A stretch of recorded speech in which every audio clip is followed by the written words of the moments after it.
নমস্কাৰ অলপমান পাত লুটিয়াব খুইছো ইতিহাসৰ বৰ বেছি দিনৰ কথা নহয় আজিৰ পৰা 50-51 বছৰ আগৰ কথা 1966 চনত লাল বাহাদুৰ শাস্ত্ৰীৰ মৃত্যুৰ পাছত শ্ৰীমতী ইন্দিৰা গান্ধী প্ৰধানমন্ত্ৰী পদত অধিষ্ঠিত হয় এই 66 চনত যেতিয়া প্ৰধানমন্ত্ৰী হিচাপে তেওঁ অধিষ্ঠিত হৈছিল সেই সময়ত কিন্তু প্ৰধানমন্ত্ৰী পদটোৰ অতি কঠোৰ দাবিদাৰ আছিল মোৰাৰজী দেশাই যি সেই সময়ত বিত্তমন্ত্ৰী আছিল এই মোৰাৰজী দেশাইৰ প্ৰধানমন্ত্ৰীত্বৰ দাবীক মানি ল'ব খোজা নাছিল কংগ্ৰেছ দলৰ ভিতৰৰ এটা অতি শক্তিশালী গোটে যিটো গোটক পৰৱৰ্তী সময়ত সিন্ডিকেট বুলি আখ্যা দিয়া হৈছিল এই সিন্ডিকেট আছিল মাত্ৰ কেইজনমান মানুহৰ সমষ্টি কংগ্ৰেছৰ তদানীন্তন সভাপতি কে কামৰাজ এন নিজালিংগাপ্পা পশ্চিম বংগৰ মুখ্যমন্ত্ৰী অতুল্য ঘোষ পিছৰ পৰ্যায়ত ৰাষ্ট্ৰপতি হোৱা নীলম সঞ্জীৱা ৰেড্ডী আৰু মহাৰাষ্ট্ৰৰ মুকুটবিহীন সম্ৰাট এছ কে পাটিল এই গোটটোৱে বিচাৰিছিল যে মোৰাৰজী দেশাইৰ নিচিনা এজন কঠোৰপন্থী আৰু অলপ সকলোৰে ওপৰত নেতৃত্ব দিবলৈ বা জোৰকৈ নেতৃত্ব জাপি দিবলৈ চেষ্টা কৰা ধৰণৰ মানুহতকৈ অলপমান কোমল মানুহ হলে ভাল হয় সেই সময়ত তেওঁলোকে ইন্দিৰা গান্ধীক প্ৰধানমন্ত্ৰী পদৰ বাবে বাছি ল'লে 66 চনত ইন্দিৰা গান্ধী প্ৰধানমন্ত্ৰী হোৱাৰ পিছতে 67 চনত বিধানসভাৰ নিৰ্বাচন হ'ল আৰু দেশৰ 17খন ৰাজ্যৰ 10খনতে কংগ্ৰেছ দল পৰাজিত হ'ল এই সময়ৰ পৰা সিন্ডিকেট আৰু ইন্দিৰা গান্ধীৰ মাজত কিছুমান মতপাৰ্থক্য আহি পৰিল তেওঁলোকে দেখিলে যে ইন্দিৰা গান্ধীৰ নেতৃত্বত হয়তো কংগ্ৰেছ দল ভৱিষ্যতৰ দিনত ধৰাশায়ী হোৱাৰ আশংকা আছে দ্বিতীয়তে শ্ৰীমতী গান্ধীৰ যি সমাজবাদী চিন্তা এই চিন্তায়ো তেওঁলোকক অলপমান সন্দিহান কৰি তুলিছিল কিজনী বেছি তেওঁ ৰাছিয়া কেন্দ্ৰিক হৈ পৰে সেই সময়তে কি হ'ল 1969 চনলৈকে 69 চনত এই দ্বন্দ্বটো অত্যন্ত গভীৰ হৈ পৰিল আৰু জুলাই মাহৰ 12 তাৰিখে প্ৰধানমন্ত্ৰী শ্ৰীমতী ইন্দিৰা গান্ধীৰ কোনো সন্মতি নোলোৱাকৈ নীলম সঞ্জীৱা ৰেড্ডীক এই সিন্ডিকেটপন্থীসকলে কংগ্ৰেছৰ সভাপতি পদত অধিষ্ঠিত কৰিলে এই কথাত ইন্দিৰা গান্ধীৰ কৰ্তৃত্বৰ ওপৰত এটা সন্দেহ আহি গ'ল দুদিনৰ পিছত 15 জুলাইৰ দিনা মোৰাৰজী দেশাইয়ে বিত্তমন্ত্ৰী পদ এৰিলে কাৰণ মোৰাৰজী দেশাই হ'ব খুজিছিল কংগ্ৰেছ সভাপতি তেওঁ ভাবিছিল যে কংগ্ৰেছ সভাপতিৰ পদটো হয়তো তেওঁ পাব পাৰে কিন্তু তেওঁক দিয়া নহ'ল সিন্ডিকেটে তেওঁক বিচৰা নাছিল কিন্তু ক্ষমা কৰিব সিন্ডিকেট ইন্দিৰা গান্ধীৰ ওপৰতো অসন্তুষ্ট আছিল সেয়েহে ইন্দিৰা গান্ধীয়ে এটা সুবিধাজনক ৰাজনৈতিক অৱস্থিতি গ্ৰহণ কৰিবৰ বাবে এটা অতি মাৰাত্মক ধৰণৰ আৰু যুগান্তকাৰী অৰ্থনৈতিক সিদ্ধান্ত লৈ পেলাইছিল সেইটো আছিল বেংক নেশ্যনেলাইজেশ্যন বেংকবিলাক তেতিয়াৰ বেচৰকাৰী খণ্ডৰ সকলো বৃহৎ বেংক যিবোৰ বেংকত 80 পৰা 85% পৰ্যন্ত বেংকৰ একাউণ্ট আছিল সেই বেংকবিলাকক নেশ্যনেলাইজ কৰা হ'ল মই এইমাত্ৰ আপোনালোকে টাইমছ অফ ইণ্ডিয়াৰ যিটো পেপাৰ কাটিং দেখি আছিলে অলপ আগলৈকে এই টাইমছ অফ ইণ্ডিয়াৰ পেপাৰ কাটিংটো আছিল সেই দিনটোৰ টাইমছ অফ ইণ্ডিয়াৰ কপিটো য'ত 14 top banks are nationalized ordinance follows unanimous cabinet decision তলত লিখা হৈছে ভাইটাল ষ্টেপ সোঁফালে চাব syndicate in misery as Morarji goes out তাৰ মানে মোৰাৰজী দেশাই বাহিৰত গুচি গৈছে বিত্তমন্ত্ৰীত্ব বাদ দিছে আৰু ইফালে বেংক নেশ্যনেলাইজেশ্যন হৈছে এয়া আছিল এক সংঘাতৰ আৰম্ভণি আৰু সিন্ডিকেট তেতিয়াই ভাঙি মোটামুটি থানবান হৈ গৈছিল সিন্ডিকেটৰ মাজতো মতানৈক্য আৰম্ভ হৈছিল এই বেংক নেশ্যনেলাইজেশ্যনৰ সেই সময়ৰ ৰাজনীতি মই কিয় আনিব কৈছো প্ৰিয় দৰ্শক ইয়াৰ ঠিক বিপৰীত ছবি এখন আজি আমি দেখিবলৈ গৈ আছো ভাৰত চৰকাৰে আপুনি মই যেতিয়া সকলো কৰোনাত ব্যস্ত সেই সময়তে ভাৰত চৰকাৰে বেংকসমূহ গুৰুত্বপূৰ্ণ বেংকসমূহ ৰাষ্ট্ৰীয়কৃত বেংকসমূহ বেচৰকাৰীকৰণ কৰিবলৈ আগবাঢ়িছে এই সিদ্ধান্ত ইতিমধ্যে হৈ গৈছে ভাৰত চৰকাৰে কেইবাটাও বেংক বেচৰকাৰীকৰণ কৰিব বৰ্তমান দেশত 12টা ৰাজহুৱা খণ্ডৰ বেংক আছে এই 12টা ৰাজহুৱা খণ্ডৰ বেংক তেওঁলোকে বিলুপ্ত কৰি এতিয়া সৰহ সংখ্যক বেংকেই বেচৰকাৰীকৰণ কৰা হ'ব এই বেচৰকাৰীকৰণ প্ৰক্ৰিয়াৰ ফলত মাত্ৰ 4টা বা 5টাহে ৰাষ্ট্ৰীয়কৃত বেংক থাকিবগৈ এই কথাটো ভাৰত চৰকাৰে কৈছে যে ৰিজাৰ্ভ বেংকৰ অনুমোদন ক্ৰমে বেংক বেচৰকাৰীকৰণ কৰিবলৈ আগবঢ়া হৈছে যি সময়ত 1969 চনৰ 19 জুলাইত শ্ৰীমতী ইন্দিৰা গান্ধীয়ে দেশৰ 14টা বেংক নেশ্যনেলাইজ কৰিছিল ৰাষ্ট্ৰীয়কৰণ কৰিছিল সেই তাৰ বিপৰীতে এতিয়া চৰকাৰে মাত্ৰ 4টা বা 5টা বেংক ৰাষ্ট্ৰীয়কৃত বেংক ৰাখি বাকি সমূহ বেংক বেচৰকাৰীকৰণ কৰিবলৈ গৈছে আৰু কোৱা হৈছে যে ৰিজাৰ্ভ বেংকৰ অনুমোদন ক্ৰমে এই কামটো পৰামৰ্শক্ৰমে এই কামটো কৰিবলৈ যোৱা হৈছে প্ৰিয় দৰ্শক ৰিজাৰ্ভ বেংকৰ এতিয়াৰ যিজন গভৰ্ণৰ শক্তিকান্ত দাস তেওঁ কোনো অৰ্থনীতিবিদ নহয় বৰঞ্চ তেওঁ আছিল ইতিহাসৰ ছাত্ৰ আৰু ইতিহাসৰ ছাত্ৰ এজন ইণ্ডিয়ান এডমিনিষ্ট্ৰেটিভ সাৰ্ভিসৰ বিষয়া হৈ শক্তিকান্ত দাসে এতিয়া ৰিজাৰ্ভ বেংকৰ মুৰব্বী পদত অধিষ্ঠিত হৈছে যিটো মুৰব্বী পদ গভৰ্ণৰ পদটো ইয়াৰ পূৰ্বে উৰ্জিত পেটেল পৰ্যন্ত একোজন বিখ্যাত অৰ্থনীতিবিদ আৰু বেংকিং বিষয়ৰ লগত জড়িত মানুহে অধিষ্ঠিত হৈ আছিল ৰিজাৰ্ভ বেংকৰ অন্যতম এজন গুৰুত্বপূৰ্ণ সঞ্চালক হৈছে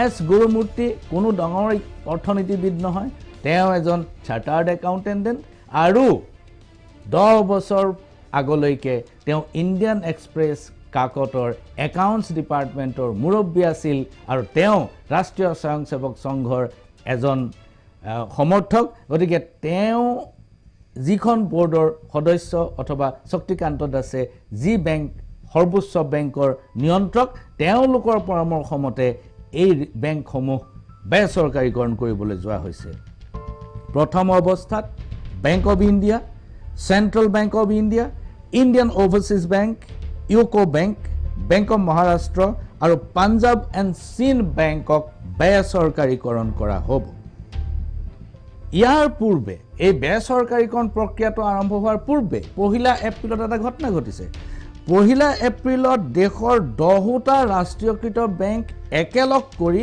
4টা বেংকত পৰিণত কৰা হ'ল 10টা ৰাষ্ট্ৰীয়কৃত বেংকক একেলগ কৰি লোৱা হ'ল তেওঁলোকক সামিল কৰা হ'ল Punjab national bank oriental bank of commerce আৰু ইউনাইটেড বেংক অফ ইণ্ডিয়া সামিল হৈ এটা বেংক হ'ল ইয়াৰ পিছত সিন্ডিকেট বেংক কানাড়া বেংকৰ লগত সামিল হ'ল union bank of India Andhra bank আৰু কৰ্পোৰেশ্যন বেংক এটা বেংকত পৰিণত হ'ল এলাহাবাদ বেংকৰ লগ লাগিল ইণ্ডিয়ান বেংক এইদৰে যে বেংকবোৰ সামিল কৰি তাৰ সংখ্যাটো কমাব লগা হ'ল ইয়াৰ মূল কাৰণটো হ'ল যে অপৰিশোধিত ঋণৰ বোজা বেংকত বেছি হৈছে যেটো এনপিএ বুলি কোৱা হয় নন পাৰফৰ্মিং এছেট অৰ্থাৎ ঋণ গুচি গ'ল কিন্তু ঋণ ঘূৰি নাহিল এই যে ঋণবোৰ বাহিৰত পৰি থাকিল অথবা কোনোবাই প্ৰবঞ্চনা কৰি লৈ গুচি গ'ল ইয়াৰ ফলত একাংশ বেংকে ভুৰি লোকচানৰ সন্মুখীন হৈছে প্ৰিয় দৰ্শক তেনেহলে সামিল কৰিলেনো কেনেকৈ প্ৰফিট হয়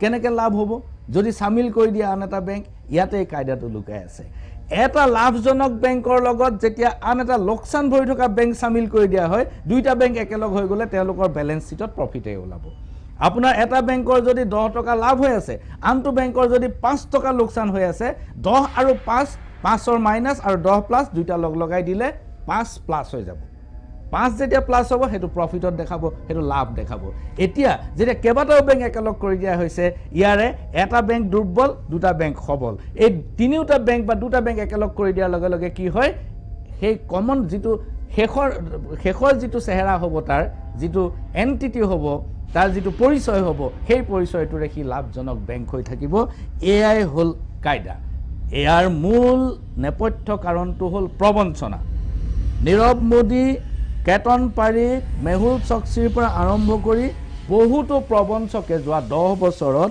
ভাৰতীয় বেংক বিলাকৰ পৰা 10 লাখ কোটিৰো অধিক টকা লুটি লৈ গুচি গ'ল তেওঁলোকৰ হৰ ভাগে পলাল কোনো আজিৰ তাৰিখত জেলৰ ভিতৰত নাই 2018-19 চনৰ বছৰটোত ভাৰতীয় বেংকত ৯৫,৭০০ কোটি টকাৰ প্ৰবঞ্চনা আৰু লুণ্ঠন হৈছে। মন কৰিব, এটা বিত্তীয় বছৰত ৯৫,৭০০ কোটি টকা লুণ্ঠন। এইটো খুব মামুলি ফিগাৰ নহয়, এইটো খুব মামুলি অংক নহয়। নীৰৱ মোদীকে ধৰি ৩০জনৰো অধিক লোক এতিয়া বিদেশত পলাতক। ৮০% প্ৰবঞ্চকেই গুজৰাটৰ বাসিন্দা।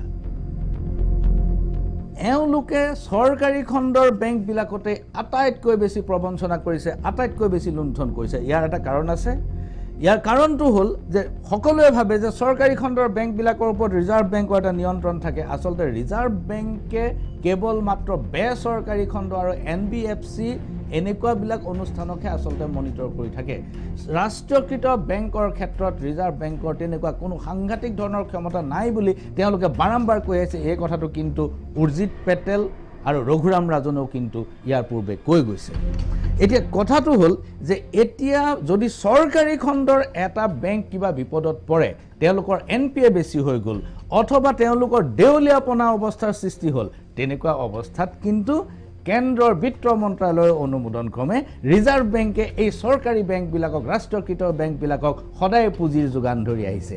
কিন্তু বেচৰকাৰী বেংক যদি কেতিয়াবা বিপদত পৰে, এওঁলোকৰ যদি NPA বেছি হৈ যায় অথবা ইয়াৰ যদি দেউলীয়াপনা অৱস্থাৰ সৃষ্টি হয়, তেতিয়া কিন্তু ৰিজাৰ্ভ বেংকে বেচৰকাৰী বেংকক বেইল আউট কৰিবলৈ, উদ্ধাৰ কৰিবলৈ বাধ্য নহয়। এতেকে আপোনাৰ পইচা ক'ত ৰাখিব সেইটো আজি এই সিদ্ধান্ত লোৱাৰ সময় আহিল। কাৰণ ৰাষ্ট্ৰীয়কৃত বেংকৰ সংখ্যা এতিয়া লাহে লাহে কমি 4টা বা 5টাত পৰিণত হ'ব। প্ৰিয় দৰ্শক, এয়া আছিল বেংকৰ কাহিনী, বেংক বেচৰকাৰীকৰণ কৰাৰ কাহিনী। এতিয়া আহিছোঁ মই আন এটা বিষয়লৈ। মোদী ডাঙৰীয়াই প্ৰায়ে বিৰোধী পক্ষক আক্ৰমণ কৰি কয় যে বিৰোধী পক্ষই কেৱল মাত্ৰ মিছা কথা কৈ আছে, কিছুমান মিডিয়াই কেৱল মাত্ৰ মিছা কথা কৈ আছে, চৰকাৰক ছিদ্ৰান্বেষী মিডিয়া চৰকাৰক কেৱল অহৈতুক কাৰণক সমালোচনা কৰি আছে। অকণমান এটা আমি ক্লিপিং চাই লওঁ মোদী ডাঙৰীয়াৰ কথা। कितना झूठ बोल रहा है। उनको लगता है कि झूठ से गाड़ी चल जाएगी। वो जमाना चला गया है, उनको पता नहीं है। आज लोगों को जानकारियां पाने का अनेक रास्ते मिल गए हैं। अब झूठ चलता नहीं है। कुछ नेता तो झूठ की मशीन की तरह हैं।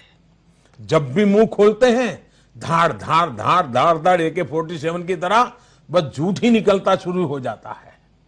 ऐसे में आपको विपक्ष के झूठ को भी जनता के सामने बेनकाब करना है और सरकार की योजनाओं को भी लोगों के बीच पहुंचाना है।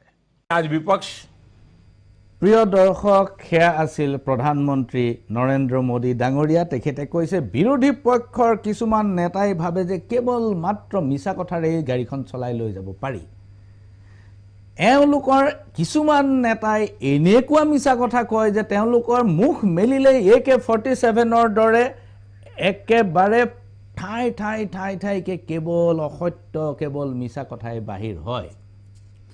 সেয়েহে এই বিৰোধী নেতাসকলক আমি সমাজৰ আগত উলিয়াই দিব লাগে আৰু চৰকাৰৰ ভাল কামবোৰৰ প্ৰচাৰ কৰিব লাগে। মই এতিয়া চৰকাৰৰ এটা ভাল কাম প্ৰচাৰ কৰিম। মোদী ডাঙৰীয়াৰ আন এটা ক্লিপিং চাই লওঁ আহক। आप लोगों से ज्यादा रेलवे के प्रति मेरा प्यार है, क्योंकि मेरा तो जीवन ही उसके कारण बना है। जो लोग अफवाहें फैला रहे हैं कि रेलवे का प्राइवेटाइजेशन हो रहा है, वो सरासर गलत है। आप लोगों से ज्यादा रेलवे के प्रति मेरा प्यार है, क्योंकि मेरा तो जीवन ही उसके कारण बना है। जो लोग अफवाहें फैला रहे हैं कि रेलवे का प्राइवेटाइजेशन हो रहा है, वो सरासर गलत है। आप लोगों से ज्यादा সেয়া আছিল ভাৰতবৰ্ষৰ প্ৰধানমন্ত্ৰী নৰেন্দ্ৰ মোদী, যি স্পষ্টভাৱে 2 বছৰৰ আগতে কৈছে যে যিসকলে ৰেলৱেৰ প্ৰাইভেটাইজেশ্যন, বেচৰকাৰীকৰণ হ'ব বুলি প্ৰচাৰ চলাইছে তেওঁলোকে মিছা কথা কৈছে, সৰাসৰ গলত হে। আহক চাওঁ ৰেলৱে কি হ'বলৈ গৈ আছে। ভাৰতীয় ৰেলৰ বেচৰকাৰীকৰণ প্ৰক্ৰিয়া আৰম্ভ হ'ল কেতিয়া? আপুনি মই যেতিয়া কৰোনাত ব্যস্ত আছিল। আপুনি মই যেতিয়া চাৰিওফালে কৰোনা আতংকত নিমজ্জিত, সেই সময়তে ভাৰত চৰকাৰে সকলোৰে অজ্ঞাতে পৰিকল্পনা সম্পূৰ্ণ কৰিলে ৰেলৰ বেচৰকাৰীকৰণ। ভাৰতীয় ৰেলে 109টা পথত 151খন বেচৰকাৰী ৰেল চলাব। 31,800 কোটি টকাৰ বেচৰকাৰী বিনিয়োগ হ'ব ভাৰতীয় ৰেলত প্ৰথম পৰ্যায়ত। 1853 চনত ব্ৰিটিছ আমোলতে মুম্বাইৰ পৰা থানেলৈ যাত্ৰা আৰম্ভ কৰিছিল ভাৰতীয় ৰেলে। 36 কিলোমিটাৰ মাত্ৰ পথ। এই 36 কিলোমিটাৰ পথত আৰম্ভ হৈছিল ভাৰতীয় ৰেলৰ যাত্ৰা, আৰু সেই 1853 চনত 36 কিলোমিটাৰ ৰেলপথেৰে আৰম্ভ কৰা ভাৰতীয় ৰেলৰ দৈৰ্ঘ্য আজিৰ তাৰিখত 68,155। পৃথিৱীৰ ভিতৰত 8ম দৈৰ্ঘ্যতম ৰেল সেৱা। আটাইতকৈ 8ম স্থানত আমি আছোঁ ভাৰতীয় ৰেল। 13,525খন যাত্ৰীবাহী ৰেল চলে ভাৰতীয় ৰেলৰ অধীনত। বাকী মই মালবাহী গাড়ীসমূহৰ মালবাহী ৰেলৰ হিচাপ আপোনালোকক দিব খোজা নাই। পৃথিৱীৰ এই 8ম বৃহৎ ৰেল ব্যৱস্থাটোত বৰ্তমান নিয়োজিত হৈ আছে 12,23,000 কৰ্মচাৰী। প্ৰত্যক্ষভাৱে 12,23,000 কৰ্মচাৰী নিয়োজিত আছে, আৰু পৰোক্ষভাৱে প্ৰায় সমান সংখ্যক অথবা তাৰ অলপমান কম সংখ্যক কৰ্মচাৰী বা সংস্থাপিত হৈ আছে, মানুহ সংস্থাপিত হৈ আছে ভাৰতীয় ৰেল ব্যৱস্থাটোৰ ওপৰত। এতিয়া ধৰি লওক, ষ্টেচনত এখন দোকান দিছে, দোকানখন কোনোবা লেচিৰ, কিন্তু সেই দোকানখন যিজনে চলায় তেওঁ সেই লেচিজনৰ এমপ্লয়ী বা কৰ্মচাৰী। গতিকে তেওঁ প্ৰত্যক্ষভাৱে ৰেলৰ কৰ্মচাৰী নহয়, কিন্তু তেওঁ ৰেলৰ লগত পৰোক্ষভাৱে জড়িত, আৰু তেওঁ জীৱন জীৱিকা ৰেলৰ ওপৰত নিৰ্ভৰশীল। 1991 চনৰ উদাৰীকৰণৰ পূৰ্বে ৰেলৰ কৰ্মচাৰী আছিল 17 লাখ। উদাৰীকৰণৰ পিছত ৰেলপথৰ সম্প্ৰসাৰণ হৈছে, সেৱাও বৃদ্ধি পাইছে, কিন্তু কৰ্মচাৰী বৃদ্ধি পোৱা নাই। 30 বছৰত ৰেলৰ কৰ্মচাৰী 5 লাখ কমিল। মোদী চৰকাৰ ক্ষমতালৈ আহিয়ে কেইটামান কাম কৰিছে। নীতি আয়োগ বনাইছে, পৰিকল্পনা আয়োগ ভাঙি দিলে। তাৰপিছত বুলেট ট্ৰেইন স্থাপন কৰিম বুলি, প্ৰতিষ্ঠা কৰিম বুলি লাগি গ'ল। মাত্ৰ 4 একৰ মাটি এতিয়ালৈকে একুইজিশ্যন হৈছে, অধিগ্ৰহণ হৈছে। তাৰ বাহিৰে বুলেট ট্ৰেইনৰ একো কাম কৰা নাই। আটাইতকৈ ডাঙৰ কামটো কৰিছে যে আগতে ৰেলৱে বাজেটখন স্বতন্ত্ৰ আছিল, এতিয়া আৰু সেইখন স্বতন্ত্ৰ বাজেট হৈ থকা নাই, সেইখন সাধাৰণ বাজেটৰ লগত চামিল কৰা হ'ল। স্বতন্ত্ৰ ৰেল বাজেট যেতিয়া বিলুপ্ত হ'ল, তেতিয়া লগে লগে ৰেলৱে বোৰ্ডে নিজাববীয়াকৈ আৰু বাজেট তৈয়াৰ কৰিব নোৱাৰা হ'ল। ইতিমধ্যে বহুতো ৰেল ষ্টেচন PPP ব্যৱস্থালৈ পৰিৱৰ্তন হৈছে। যদি ৰেল পথসমূহ বেচৰকাৰীকৰণ কৰা হয়, তেন্তে তাত যদি চৰকাৰী ট্ৰেইন চলে, চৰকাৰী ৰেল চলে, তেতিয়াহ'লে চৰকাৰে বেচৰকাৰী পক্ষক পইচা দি তাত চলাব লাগিব। যদি তাৰ ওল্টাটো হয় যে ৰেলপথ চৰকাৰৰ, কিন্তু তাত চলা ৰেলখন বেচৰকাৰী, তেতিয়াহ'লে বেচৰকাৰী কৰ্পৰেট খণ্ডই চৰকাৰক কৰ দি চলাব লাগিব। এয়াৰপৰ্ট ব্যৱস্থাটোত তেনেকুৱা ঘটনা আছে। যেনেকৈ আজিকালি GMRৰ অধীনত এয়াৰপৰ্ট আছে। এতিয়া এই GMRে চৰকাৰৰ পৰা পইচা লয়, বেচৰকাৰী বিমানৰ পৰা পইচা লৈ পেলাই নামিবলৈ দিয়ে বা উৰণ কৰিবলৈ দিয়ে। সেই ধৰণেৰে কামটো চলি আছে। এতিয়া ৰেলত চাকৰি সংকুচিত হ'ব, ঠিকাভিত্তিক কৰ্মচাৰী বেছি হ'ব। ঠিকাভিত্তিক কৰ্মচাৰী মানে জীৱনৰ নিৰাপত্তা একেবাৰে কমি যাব, আৰু আপোনাৰ মোৰ ৰেলৰ ভাড়া নিৰ্ধাৰণ কৰিব কৰ্পৰেট পক্ষই। আজি পৰ্যন্ত প্ৰায় 20টা বেচৰকাৰী কোম্পানীয়ে ভাৰতীয় ৰেলত বিনিয়োগৰ ইচ্ছা প্ৰকাশ কৰিছে। ইয়াৰ ভিতৰত ভাৰতৰ গৌতম আদানীও আছে। খবৰ কাগজৰ পাঠক মাত্ৰেই, টেলিভিছনৰ শ্ৰোতা মাত্ৰেই গৌতম আদানীৰ কথা সকলোৱে শুনিছে। কানাডাৰ বম্বাৰ্ডিয়াৰ, ফ্ৰান্সৰ এলছম এছে, স্পেইনৰ টেলগো এছে, ভাৰতৰ টাটা ৰিয়েলটি, NIIF ইণ্ডিয়া আৰু CAF ইণ্ডিয়াও ইচ্ছা প্ৰকাশ কৰিছে ইয়াত বিনিয়োগৰ বাবে।